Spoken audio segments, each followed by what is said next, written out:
हर हर महादेव। देवों का देव महादेव जी के चरण में प्रणाम करती हूँ, मेरा प्रणाम स्वीकार हो। माता गौरा पार्वती के चरण में प्रणाम करती हूँ, मेरा प्रणाम स्वीकार हो। सब देवी देवताओं के चरण में प्रणाम करती हूँ, मेरा प्रणाम स्वीकार हो। गुरु भाई बहना, मैं एक कर्मा व्रत की कथा सुनाने जा रही हूँ।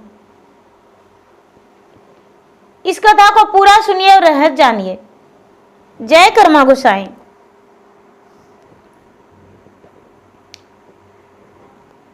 बहुत समय पहले की बात है। कर्मा और धर्मा दो भाई थे। कर्मा और धर्मा दोनों बड़े प्रेम से रहते थे। कर्मा जो थे वो बड़े नित्य नियम से चलते थे, लेकिन उनका पत्नी बड़ी मलिनता के साथ रहती थी। पत्नी कोई व्रत कोई पूजा पाठ नहीं करती थी। कर्मा जो थे, कर्मा हर पूजा पाठ बड़े नित्य नियम के साथ करते थे और धर्मा जो थे बड़े सीधे स्वभाव के थे। दोनों भाई में बड़ा मित्रता था, कोई अनबन नहीं, कोई दुश्मनी नहीं। दोनों भाई बड़े प्रेम से रहते थे। एक समय की बात है कि कर्मा के जो पत्नी थी वो भोजन बना रही थी और भोजन बनाकर और जो मार था वो जमीन पे गिरा दी, धरती पे गिरा दी और उसका मार से जल जो धरती था वो तप गया, उसे जलन होने लगा। धरती माता जो थी कर्मा को श्राप दे दिए। कहते हैं कि हे कर्मा, तुम्हारा पत्नी ने मुझे जला दी है, तुम कभी सुखी नहीं रहोगे, तुम्हें दर दर के ठोकरे खाना पड़ेगा। ये बात सुनकर कर्मा बड़े क्रोधित हो गए, दुखी हो गए और धरती माता से क्षमा मांगने लगे। हे धरती माता, मुझे क्षमा कर दीजिए, मैं क्या करूं, अपने पत्नी को तो इतना समझाती हूं, इतना बताती हूं, लेकिन फिर भी वो मानने को तैयार नहीं, मैं क्या करूं, मुझे क्षमा कर दीजिए। धरती माता गुस्से और नाराज हो गए। कर्मा जो थे, कर्मा पूरे अपने गांव का लोग को पूजा पाठ चर्चा भजन सब कुछ करने को लिए बताते थे, समझाते थे। हर जीव जंतु उनसे बड़े प्रेम करते थे। कर्मा अपने पत्नी से तंग आकर अपना घर, अपना गांव, अपना परिवार को त्याग कर दिए और त्याग करके वो नदी के किनारे जाकर बैठ गए, नदी के आरार पर। कर्मा का शरीर में बहुत बहुत बड़ा बड़ा फोड़ा हो गया। उनका शरीर जो था तप रहा था, गर्मी के कारण, धूप के कारण पूरे शरीर उनका जलस हो रहा था, फोड़ा हो गया। अब यहाँ कर्मा के गांव में सारे लोग त्राही त्राही हो गए। कर्मा के गांव में ना ही तो एक बूंद पानी पड़ने लगा, ना ही फसलें उगने लगा। वहां के लोग भूखे प्यासे रहने लगे। सारा लोग धर्मा से कहने लगे कि धर्मा, अपना भाई को खोज कर ढूंढ कर लाओ। जब कर्मा नहीं आएगा तो ये गांव कभी खुशहाल नहीं हो सकता है। हम लोग बड़े परेशान हैं, इसलिए जाकर खोज कर लाओ कर्मा को। धर्मा जो थे, धर्मा अपने भाई को खोज में घर से निकल गए। चलते चलते चलते चलते रास्ते में एक बहुत बड़ा आम का वृक्ष था। आम का वृक्ष जो था वो धर्मा को देखकर बड़ा जोर से ठठाकर हंस गया। धर्मा पूछे, अरे भाई, तू तो वृक्ष हो, फिर मुझे देखकर हंस क्यों रहे हो? आम का वृक्ष बोला, तुम्हें दिखाई नहीं देता है, जब से मेरा भाई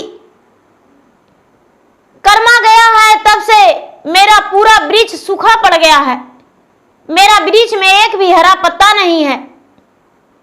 कर्मा कहाँ गया, उसे खोज ढूंढ कर लाओ। धर्मा कहते हैं कि मैं उन्हीं का खोज में तो जा रहा हूं।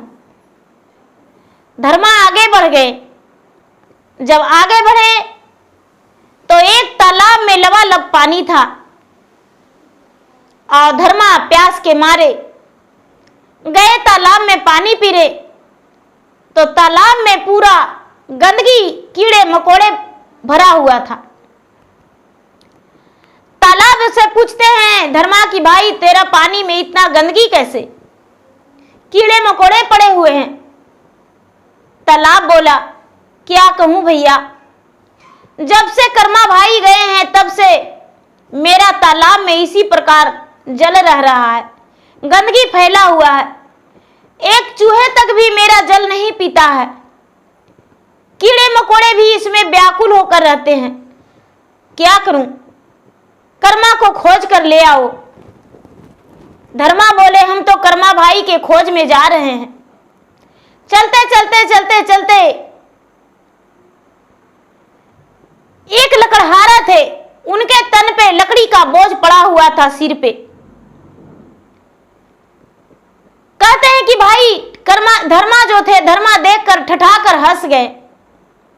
लकड़हारा कहते हैं कि भाई मुझे देखकर तुम क्यों हंस रहे हो। धर्मा कहते हैं भाई इतना बड़ा बोझ लेकर तुम खड़े क्यों हो। लकड़हारा बोला क्या कहूं, इतना बड़ा बोझ जब तक मेरा सर से 4-5 व्यक्ति मिलकर नहीं उतारेंगे मेरा सर पे ही पड़ा रहेगा। जब से मेरा कर्मा भाई नगर छोड़कर गए हैं तब से तो मेरा लकड़ी अपने से उतरने का नाम ही नहीं लेता है, मेरे सर का बोझ बना हुआ रहता है। मेरा कर्मा भाई का खोज कर ला दो। धर्मा कहते हैं मैं तो अपने कर्मा भाई के खोज में ही जा रहे हैं। वहां से आगे बढ़ने पर एक बेचारी बहन थी, वो घर में सारी काम करती थी, उसके हाथे में चिपक जाया करता था, बर्तन धोती थी वो भी चिपक जाता था, झाड़ू लगाती थी तो बढ़नी चिपक जाता था, कपड़ा धोती थी तो कपड़ा हाथ में चिपक जाता था, कोई भी उसमें चिपक जाया करता था और पूरा दिन उसी तरह रह जाता था। बेचारी थाली धोई थी लेकिन थाली हाथ से नहीं छूटा था, थाली चिपका हुआ था हाथ में। धर्मा देखकर कहते हैं बहन ये तुम्हारा हाल कैसे। ओ बेचारी कहती है क्या कहूं भैया, जब से मेरे कर्मा भाई गए हैं तब से इसी प्रकार हो रहा है, पता नहीं कर्मा भाई मेरा कहां चले गए हैं। धर्मा बोले अरे उन्हीं का खोज में मैं जा रहा हूं, सबका दुख दूर हो जाएगा जब मेरा कर्मा भाई आएंगे तब। वहां से चल पड़े, चलते चलते चलते चलते चलते खोजते खोजते खोजते खोजते नदी के किनारे धर्मा पहुंच गए। जब नदी के किनारे पहुंच गए तो देखते हैं कि कर्मा नदी के अरार पे बैठे हुए हैं, उनका धूप से शरीर तप रहा है, उनका शरीर जो है जख्मी हालात में पड़ा हुआ है। जाके धर्मा कहते हैं कि भैया तुम्हारे बिना सभी लोग त्राही त्राही हैं, सारे लोग तुम्हें खोज रहे हैं, फिर भी आप नदी के अरार पर क्यों बैठे हैं। आपका पत्नी आपको खोज रही है, आपका बच्चे जो है आपका पुकार रहा है, नगर के लोग सभी आपको खोज रहे हैं। कर्मा कहते हैं कि मैं तो उस पत्नी से तंग होकर अपने घर और पूरे नगर को त्याग कर निकल गया हूं भाई, मैं जाने वाला नहीं हूं, क्या करूं जाकर। मेरा पत्नी तो जमीन पर ही गर्म पानी मार कुछ भी गिरा दिया करती थी और धरती माता ने मुझे श्राप दे दिए हैं। कर्मा एकादशी के दिन, कर्मा के दिन भादो शुक्ल पक्ष एकादशी के दिन कर्मा व्रत होती है, उसी दिन मेरा पत्नी जमीन पर मार फेंक दी थी, इस कारण धरती माता ने मुझे श्राप दिए हैं। और उसी श्राप के कारण मैं अपना घर छोड़कर त्याग कर निकल गया हूं। धर्मा अपने भाई से हाथ पांव जोड़े और कहने लगे, भैया अब से ऐसा नहीं होगा भैया, लौटकर चलिए अपना घर। धर्मा मनाने पर मान गए। कहते हैं कि मेरा हाथ पांव तो काम नहीं कर रहा है, मेरा चलने का तो शरीर में ताकत नहीं है, कैसे जाऊं। धर्मा बोले, भैया मेरे सहारे ही चलिए, लेकिन आपको चलना पड़ेगा। उनके हाथ धर के गंगा के पानी से उनका शरीर को स्नान करवाए, बड़े प्रेम से धोए उनका शरीर को, और उसके बाद वहां से चलने लगे। चलते चलते चलते चलते सबसे पहले बेचारी वो बहन थी, जो बहन मिली तो नगर पड़ते ही कहती है कि भैया जब से आप नगर छोड़कर गए हैं भैया, मैं तो त्राही त्राही हो गया हूं। देखिए भैया मेरा हाथ में कई थालियां सटा हुआ है, क्या कारण है भैया जो ऐसा होता है मेरे साथ। कर्मा कहते हैं कि अरे बहन, भूखे को अन्न, प्यासे को पानी दिया करो, भगवान का भजन किया करो, तुम्हारे साथ ऐसा कुछ नहीं होगा, बिल्कुल तुम ठीक रहोगी। ठीक है भैया। हाथ का थाली छूट गया। कर्मा और धर्मा आगे बढ़े। आगे बढ़ने पर उस लकड़हारा के पास पहुंचे जिनका तन पे सर पे बोझ पड़ा हुआ था। कर्मा को देखते ही लकड़हारा मुस्कुरा गए। कर्मा जो थे उनका बोझ को देखकर बड़े दुखी हो गए। अरे भाई लकड़हारा, तुम्हारा सर पे इतना बड़ा बोझ? हाँ भैया, मैं क्या करूं, जब से आप गए हैं तब से मेरा तो बोझ उतरने का नाम ही नहीं लेता है। आखिर मैं क्या करूं भैया, जो मेरा तन का बोझ उतर जाएगा। कर्मा कहते हैं कि अरे भाई, कुछ दान पुण्य किया करो, अपने माता पिता के सेवा करो, कुछ पुण्य कमाओ, दूसरे लोग से प्रेम से बोलो, अच्छे लोगों से व्यवहार करो, तब तुम्हारा दुख दूर हो जाएगा। लकड़हारा बोले, भैया आज से ऐसा ही करेंगे। उनका तन का बोझ, सर का बोझ जो था नीचे गिर गया। आगे बढ़े तो तालाब के पास पहुंचे जिसमें लबालब पानी भरा हुआ था। तालाब जो है, तालाब देखकर कहने लगे कर्मा को कि आ गए भैया। हाँ, मैं तो आ गया हूं, आखिर मेरा पानी गंदगी कैसे है। कर्मा बोले, अरे तेरा तो सागर भरा लहरा कितना सुंदर था, लेकिन जब गौ माता पानी पीने आते हैं तो डर से तुम सूख जाती हो कि गाय जो है मेरा जल में गोबर दे देगी या मेरा जल गंदा हो जाएगा। लेकिन ऐसा नहीं होता है, जल गंगा नहीं होता है, गंगा तो सबको पापों को धो देते हैं, और आप जो हैं डर से ही सूख जाते हैं। इसी कारण आपका जो जल है वो गंदा हो गया है गौ माता के श्राप से। आप अपना जल सबको पीने देंगे, सबको स्नान करने देंगे, तभी आपका जल अच्छा रहेगा। जो तालाब थे वो कहने लगे, आज से हम नहीं सूखेंगे किसी को देखकर। आगे बढ़ने पर वही आम का वृक्ष मिला।